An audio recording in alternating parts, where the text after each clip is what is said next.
कबीर साहब ने कहा है कि जो तू आया जगत में तो ऐसा कर ले, कर साहब को बंदगी, भूखे को कछु दे। साहब की बंदगी करो और भूखे, भूखे का अर्थ केवल पेट की भूख से नहीं है। भूखे का अर्थ जहां पर आवश्यकता हो, उस आवश्यकता में भी कोई अभावग्रस्त होकर के किसी भी प्रकार से जी रहा है, उस अभाव को दूर करने का यदि आपके पास सामर्थ्य है तो अपने तन से हो, मन से हो, बुद्धि से हो, विवेक से हो, धन से हो, दौलत से हो, किसी के भी अभाव को दूर करने का यदि आप प्रयास कर रहे हैं तो समझ लीजिए कि उसके भूख को ही मिटाने का प्रयास कर रहे हैं। यही कबीर साहब का संदेश है और यही आधुनिक चिंतन संदेश देता है कि मनुष्य बन करके आए हो तो सबसे पहला काम ये करना, अपना धर्म निभाना कि भला किसी का कर न सको तो बुरा किसी का मत करना, पुष्प नहीं बन सकते यदि तुम कांटे बनकर मत रहना। पहली कोशिश यह करो कि हमारे माध्यम से किसी का भला हो जाए, हमारे माध्यम से किसी का उपकार हो जाए, हमारे माध्यम से किसी के जीवन में सफलता की सुगंधी आ जाए, हमारे माध्यम से किसी के चेहरे पर मुस्कुराहट आ जाए, हमारे माध्यम से यदि किसी के माथे में कोई परेशानी का बोझ है तो वह बोझ उतर करके किसी का माथा, किसी का दिल, किसी का दिमाग हल्का हो जाए। यदि इतना ही कर दिए तो हजारों मंदिर में जाने का फायदा जो हो सकता है वो आपको एक आदमी के जीवन में ये संस्कार लाने से हो जाएगा। एक आदमी के जीवन में यदि आपने मुस्कुराहट ला दिया तो हजारों मंदिर में जाने से जो परिणाम नहीं निकल सकता वो परिणाम एक आदमी के चेहरे पर मुस्कुराहट लाने से हो जाए। हजारों तीर्थ यात्रा करने से जो लाभ नहीं मिलेगा, हजारों देवी देवता की प्रतिमाओं के सामने झुकने से जो लाभ नहीं मिलेगा, वह लाभ किसी आदमी के हृदय से द्वंद के, चिंता के, परेशानी के बोझ को खत्म करने से। इसलिए सदगुरु कबीर साहब ने कहा कि मेरी दृष्टि में पूजा भक्ति का पहला अंग यह होगा, जो तू आया जगत में तो ऐसा कर ले, कर साहब को बंदगी और भूखे को कछु दे, भूखे को कुछ दो। भला किसी का कर न सको तो बुरा किसी का मत करना, पुष्प नहीं बन सकते यदि तुम कांटे बनकर मत रहना। इसी भजन में कड़ी आती, बन न सको भगवान यदि तुम, कोशिश करो कि पहले भगवान बनो। भगवान का केवल पुजारी बनने से काम नहीं चलेगा। सदगुरु कबीर साहब कहते हैं कि वह तुमसे भगवान का मिलाने, भगवान से मिलाने का दावा करता है जो तुम्हें चित्र का पुजारी बनाए रखना चाहता है, लेकिन मैं तुम्हें सीधे भगवान बना देना चाहता हूं, क्योंकि मैं तुम्हें चित्र से आगे निकल करके चरित्र का पुजारी बनाना चाहता हूं, चरित्र का पुजारी बनाना चाहता हूं। कई बार मैं कह चुका हूं कि कबीर साहब का वो लोगों ने इल्जाम लगाया कि वो देवी देवता के विरोधी है। कबीर साहब देवी देवता के विरोधी नहीं। कबीर साहब के चिंतन में विरोध की झलक सिर्फ इस बात को लेकर के है कि कुछ लोग कहते हैं कि चित्र तक ही सीमित रह करके भक्ति करो। कबीर साहब कहते हैं यहां पर मेरी आपत्ति है, मैं ये कहता हूं कि चित्र तक सीमित रह करके भक्ति नहीं करनी चाहिए, बल्कि हमें चरित्र तक पहुंच करके उसका अनुकरण करना चाहिए। इसी को भक्ति कहा जाता है, इसी को देवताओं का पूजन कहा जाता है। राम का भक्त होना चाहते हैं, राम के चरित्र को उतारिए जो उतारने लायक है।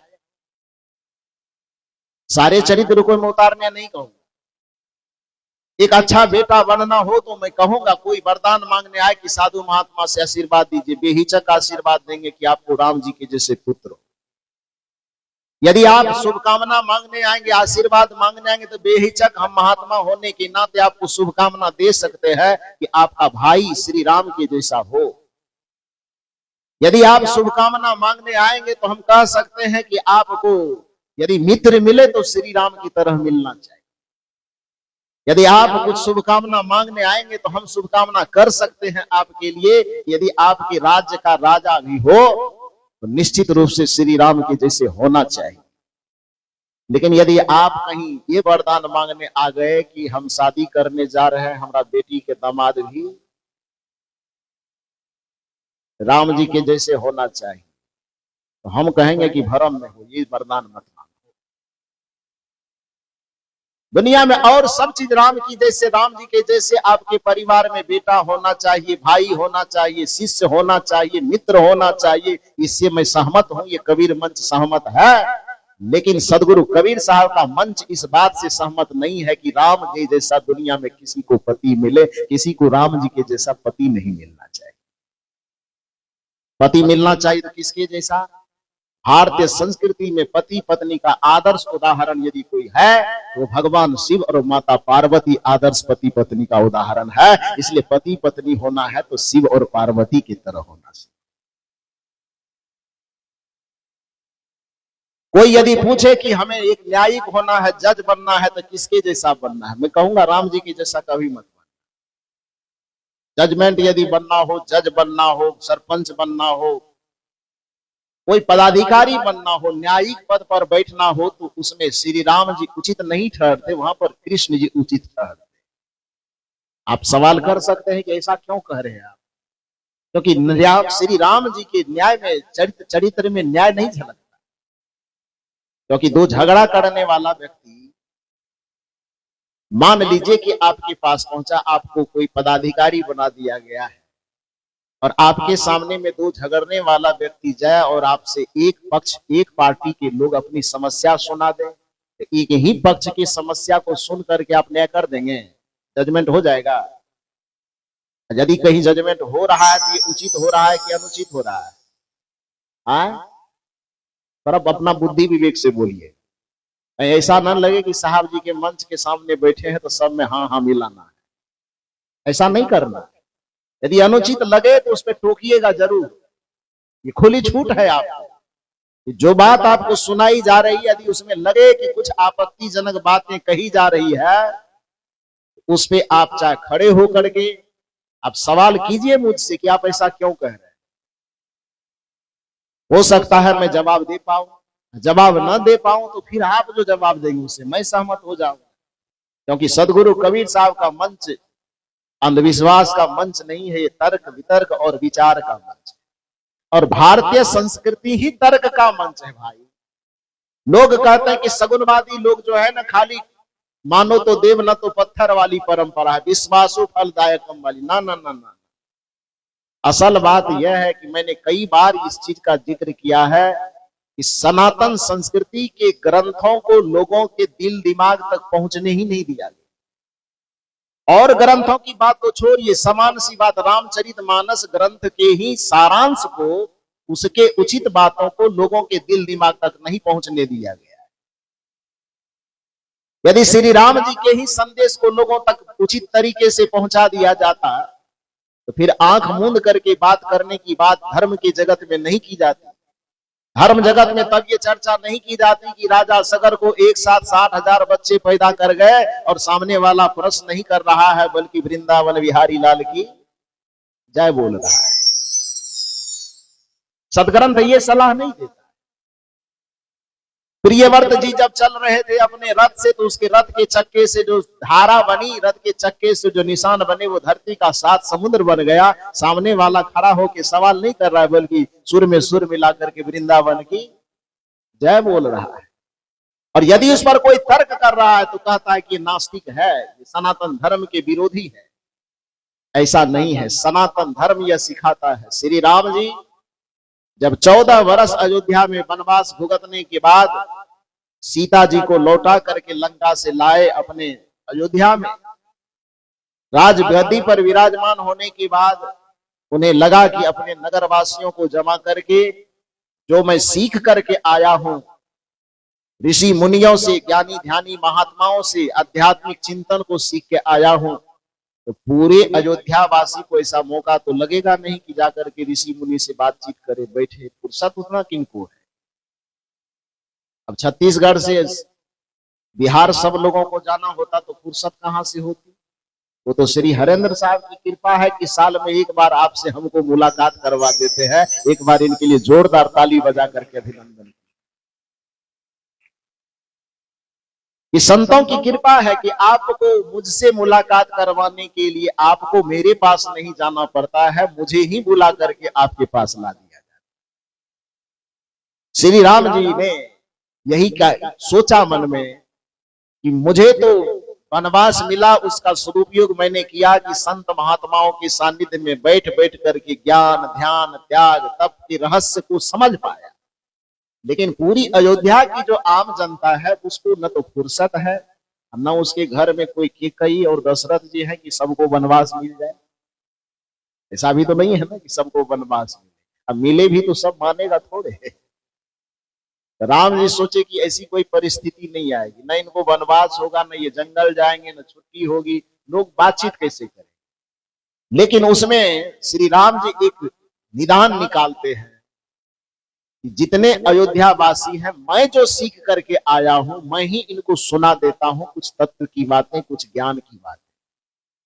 तो इसके लिए एक दिन सभा बुलाते हैं, पूरे नगर के लोगों को इकट्ठा करते हैं, पुरजन परिजन गुरुजन सबको भी राजसभा में बुलाते हैं और सबसे निवेदन करते हैं कि 14 वर्ष के दरमियान में ज्ञानी ध्यानी ऋषि मुनि त्यागी तपस्वियों के पास रह करके जो आध्यात्मिक चर्चाएं की है, कुछ जो अध्यात्म का सारांश मैंने समझ पाया, वह ज्ञान मैं आप लोगों को सुनाना चाहता। सब लोगों ने खुशी हुई, सब लोगों ने कहा कि ठीक है सुनाइए। सभा सुनने के लिए इकट्ठी हो गई। राम जी के सामने आया होगा माइक, उस जमाने का पता नहीं ये वाला माइक था, साउंड वाले आप ही थे क्या होंगे, अब कौन होंगे मुझे नहीं मालूम, लेकिन जो भी होगा उस समय की व्यवस्था उसके अनुसार माइक राम जी के सामने जब आया तो श्री राम जी ने कहा कि आपको सुनाने के लिए जो हम बुलाए हैं वो बाद में सुनाएंगे। ध्यान से सुनिए, भारतीय संस्कृति की मैं बात कर रहा हूं।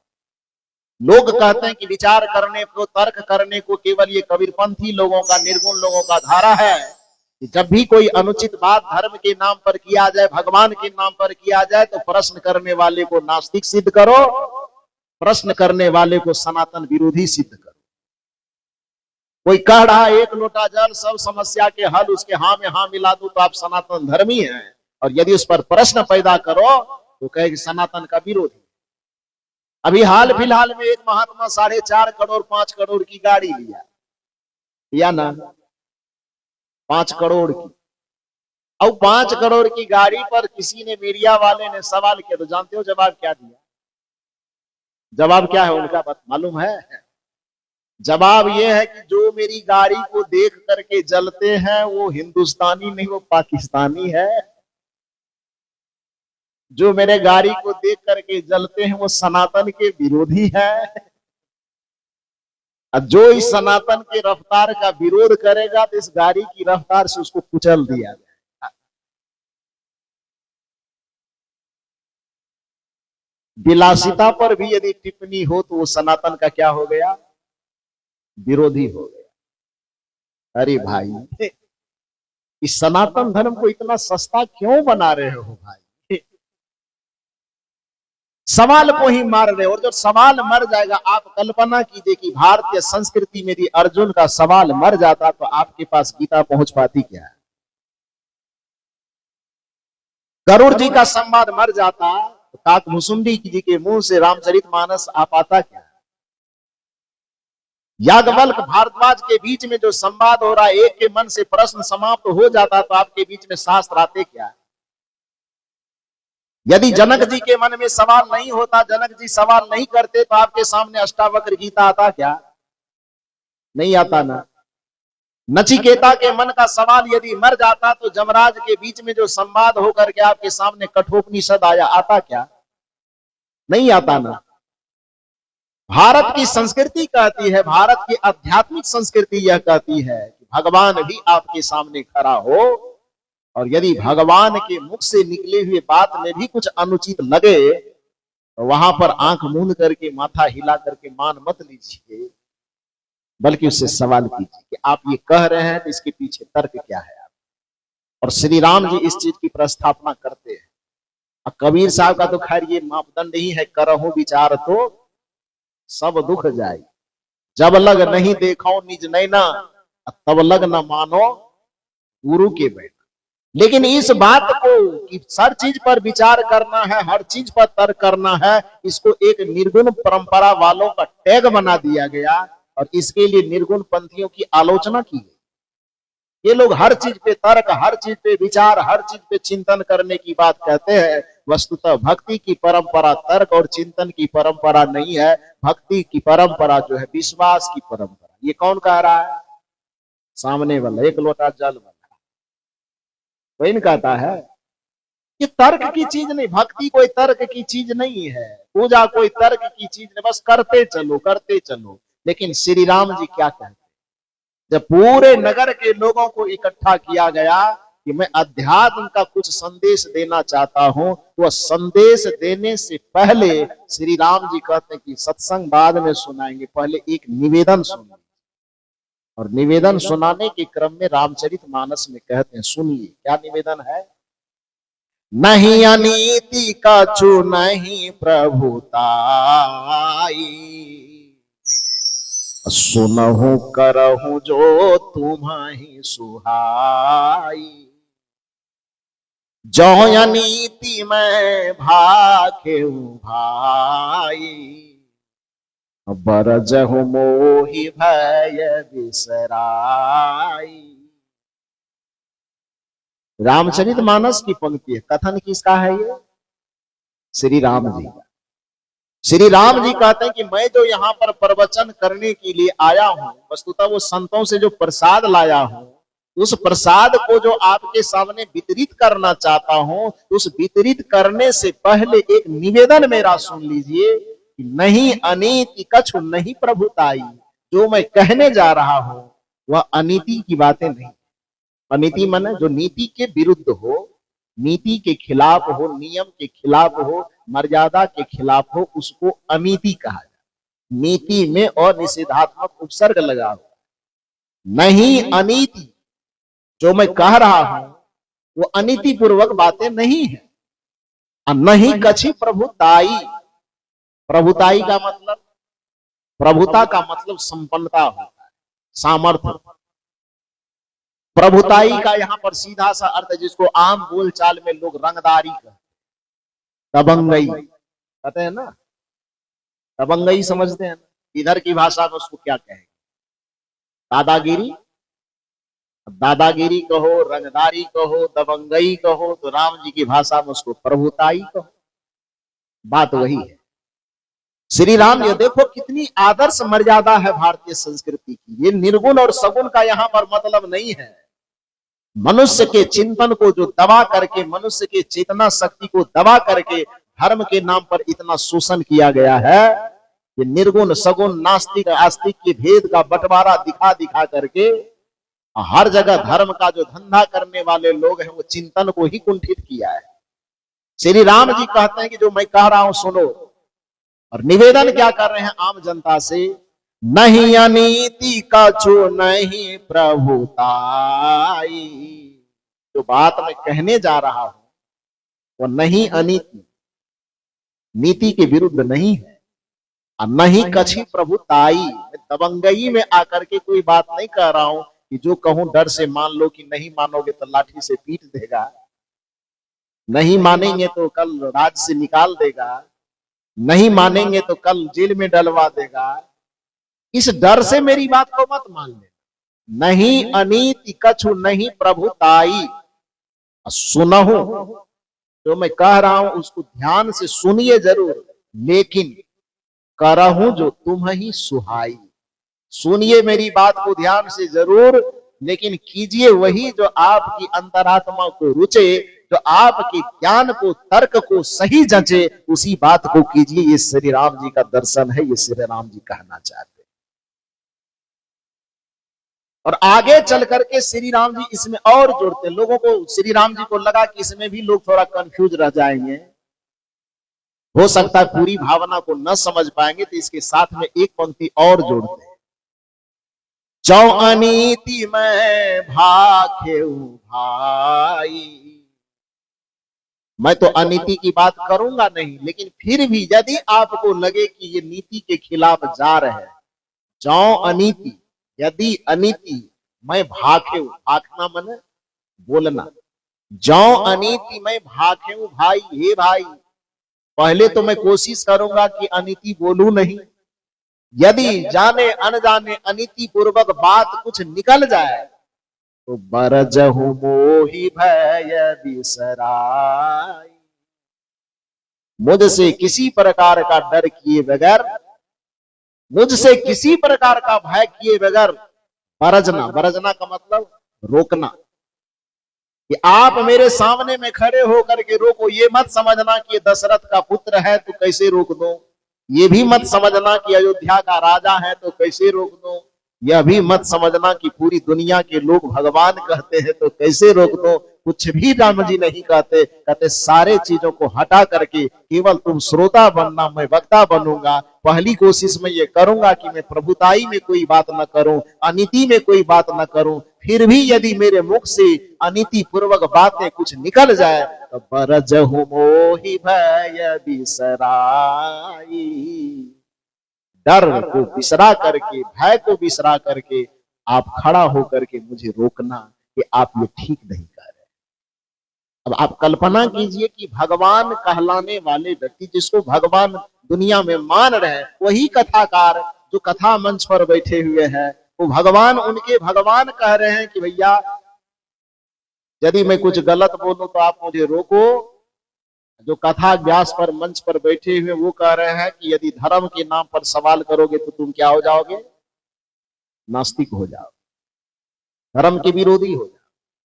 कल भी मैंने आपसे पूछा था कि कबीर साहब को लोग सनातन संस्कृति से दूर दिखाते हैं। आप बताओ कि जहां पर श्री राम कह रहे हैं कि यदि नीति के खिलाफ बात करो तो चाहे वो धार्मिक बात ही क्यों न मैं करूं, लेकिन मुझे रोको। कबीर साहब भी कह रहे हैं कि यदि तुम्हें धर्म के नाम पर कोई बड़गलावे तो रोको। यहाँ कबीर साहब का चिंतन राम जी के चिंतन से मेल खाता है कि विपरीत जाता है? क्या करता है? मेल खाता है ना। अब दूसरा जो वहां कह रहा है कि प्रियव्रत के चक्का से समुद्र बन गया, तो नीति वाली बात कह रहा है कि अनीति वाली? राजा सगर की पत्नी को एक ही साथ में 60,000 बच्चे पैदा हो गए, नीति वाली बात है कि अनीति वाली? अनीति वाली बात है ना। गोस्वामी तुलसीदास जी रामचरितमानस की व्याख्या में बता दिए कि गोस्वामी जी कहते हैं वहां पर कि अयोध्या में, श्रीलंका में कितने सेना, कितने सेनापति हैं, इसकी गणना जब करते करवाते हैं तो वहां कहते हैं असमय कान सुना 10 कंधर, पद्म 18 यूथप बंदर। हे दशाना, आप जो मुझे गुप्तचर बना करके वहां पर भेजे, मैं श्रीलंका में जो राम जी की छावनी है जिसमें युद्ध के लिए सारे सेनापति एकत्रित हैं, मैं उसका अवलोकन करके आया हूं। तो आंख की क्षेत्रफल तो उतनी थी नहीं कि मैं सबको देख सकूं। वहां चर्चा करते हुए लोगों से सुना है और आपको सुना रहा हूं। असमय कान सुना 10 कंधर। संख्या कितनी है? यूथप, यूथ की नहीं, यूथ मन समूह, यूथप मन समूह का एक नायक, सेनापति। यूथ का मतलब सेना, ये यूथप का मतलब सेनापति। असमय कान सुना 10 कंधर, पद्म 18 यूथप बंदर। कहते हैं कि श्रीलंका की धरती पर युद्ध के मैदान में जो श्री राम जी की छावनी है, उस छावनी में यूथ नहीं, यूथप 18 पद्म है। अब 18 पद्म यूथप है तो यूथ कितना होगा, ये कल्पना गिनती से बाहर है, नहीं किया जा सकता। अब यूथप की गिनती ही यदि 18 पद्म हो रही है तो थोड़ा पद्म के बारे में तो पढ़े लिखे लोग चूंकि यहाँ बैठे हैं मुझसे ज्यादा, तो हमसे ज्यादा कैलकुलेशन कर लेंगे। आप थोड़ा सा जोर करके देखिए, पद्म किसे कहते हैं? 100,000 के 1 लाख होता है ना, 100 लाख के 1 करोड़। बोलते जाइए ना। हरेंद्र साहब जी तो भोजन करवाएंगे, चिंता क्यों करना। अब 3 दिन से खा रहे फिर भी नरम नरम बोल रहे हैं। थोड़ा बढ़िया से हुआ। और आज तो हम लोगों का आखिरी दिन है इस साल का, फिर आगे का जाने ऊपर वाला। हाँ, तो मूल रूप से मैं कहना क्या चाह रहा हूं, आप लोग उसको बोलते जाइए। 100 हजार का 1 लाख, 100 लाख का 1 करोड़, 100 करोड़ का 1 अरब, 100 अरब का 1 खरब, 100 खरब का 1 नील, 100 नील का 1 पद्म। आगे की गिनती की जरूरत नहीं, छोड़, हम उन्हें जानते हैं। काहे ले बेइज्जती करवाना, आगे गिनेंगे कहीं भटक गए तो मुश्किल होगी, इतने पे काम चल जाएगा। तो 100 हजार का 1 लाख, 100 लाख का 1 करोड़, 100 करोड़ का 1 अरब, 100 अरब का 1 खरब, 100 खरब का 1 नील, 100 नील का 1 पद्म। ऐसा होता है ना। अभी पूरे जो विश्व की जनसंख्या है, अभी वर्तमान में पूरे विश्व की जनसंख्या कितनी है? 8 अरब के आसपास। चाहे 7.5 हो जाए कि 8.5 हो जाए, माने राउंड फिगर में 8 मान लो। पूरे देश, पूरी दुनिया की जो प्रशासनिक व्यवस्था है, राजनयिक व्यवस्था है, वो चिंतित है कि अभी 8 करोड़ 8 अरब की जनसंख्या है, और यदि यह जनसंख्या बढ़ करके 2 गुनी भी हो गई कम से कम, तो धरती फट करके एकदम धूल गर्दा बन जाए। चिंतित है लोग, जनसंख्या बढ़नी नहीं चाहिए, जनसंख्या नियंत्रित होनी चाहिए। चिंतित है ना। कितना में? 8 अरब हैं। यदि और 2 गुनी हो गए तो मान लीजिए कि 20 अरब तक जाते जाते धरती का विनाश है। 20 अरब तक, अभी खरब तक नहीं पहुंचे हैं। 100 अरब जाएंगे तब न खरब तक पहुंचेंगे। अब 20 है तो अभी तो 25 अरब, 1/4 तक भी नहीं गए। आज वर्तमान में पूरे दुनिया की जनसंख्या 8 अरब है, और 8 से यदि 10, 15, 20 तक गए तो दुनिया विनष्ट हो जाएगी। तो स्वामी तुलसीदास जी से पूछा जाना चाहिए था, लेकिन पूछा लोग नहीं, क्योंकि वहां पर ब्रेक लगा दिया ना कि सवाल करोगे तो कौन हो जाओगे? नास्तिक हो जाओगे। सवाल यदि करोगे तो सनातन विरोधी हो जाओगे। और परिणाम क्या हुआ कि लोग सवाल जैसे बंद करना शुरू किया तो लोग बस केवल रामचरितमानस का पाठ करता है, और बस जहां पर ये पॉइंट आती है तो इस पॉइंट को झुठलाने के लिए वहां पर नारा लगा दिया जाता है, अयोध्यापति श्री रामचंद्र भगवान की।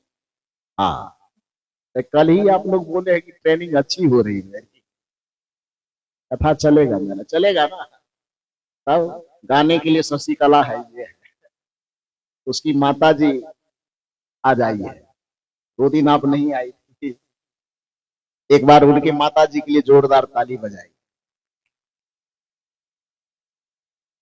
वो राम कथा वो करती है, तो सहयोगी मेरी हो जाएगी तो अच्छा रहेगा। तो कहने का ये अभिप्राय, जहां पर ये चिंतन करने वाली बात आती है तो उसमें जय जयकार इतनी जोर से आती है, उस जय जयकार के धुन में सच्चाई होती, वो दब करके दम तोड़ दे। जबकि इस जगह तर्क किया जाना चाहिए, सवाल किया जाना चाहिए। ये सवाल केवल कबीर साहब आज्ञा नहीं दे रहे हैं, ये राम जी आज्ञा दे रहे हैं कि जो अनीति में भागे भाई, अब बरज हो वो ही भय बिसराई। तो भगवान जब खुद कह रहे हैं कि मैं भी अनीति पूर्वक बोलूं तो मेरे सामने में भी प्रश्न लेकर के खड़ा हो जाओ, तो गोस्वामी जी से प्रश्न करना छोड़ देना चाहिए जी। प्रश्न छोड़ना चाहिए कि करना चाहिए? करना चाहिए, लेकिन किसी ने किया नहीं। आज उनसे प्रश्न किया जाए, पर सठिये के धरती पर पकड़ा गए। हाँ, प्रश्न किया जाए कि आज वर्तमान में जब इस दुनिया की जनसंख्या 8 अरब के आसपास है, और इस जनसंख्या को यदि 2 गुनी रफ्तार से बढ़ा दी जाए तो धरती विनाश के कगार तक पहुंच जाएगी। भला बताइए गोस्वामी जी, श्रीलंका भारत के सामने में कितना बड़ा है? नक्शे से देख के कम से कम पता है, अनुमान लगा कितना बड़ा है। उस श्रीलंका की धरती पे वो राजमहल वगैरह अलग है, वो तो युद्ध के मैदान होगा तो और छोटा होगा ना। मैदान पूरे श्रीलंका तो है नहीं, मैदान का एक हिस्सा। उस एक हिस्से में राम जी की जो छावनी होगी और कितनी छोटी होगी वह भी समझ लीजिए। अब उस छावनी के अंतर्गत गोस्वामी तुलसीदास जी 18 पद में केवल सेनापति को रख रहे हैं। पता नहीं वो श्रीलंका की धरती पे गोस्वामी जी सेनापति रखे थे या अपना कपार पे रखे थे, ये मुझे समझ में नहीं आता। श्रीलंका की धरती पे तो नहीं होंगे, हो सकता है गोस्वामी जी के माथे का क्षेत्रफल थोड़ा बड़ा हो कि 18 पद रख लिए हो। यदि ये सवाल किया जाता तो फिर गोस्वामी तुलसीदास जी इसका जवाब उनको देते नहीं बनता। आज जो कथा कहने वाले लोग हैं उस कथाकार को भी वो जवाब देने में नहीं बनेगा। तो कहने का ये अभिप्राय है कि सदगुरु कबीर साहब का जो यह चिंतन है, यह चिंतन आपको सवाल करने से नहीं रोकेगा।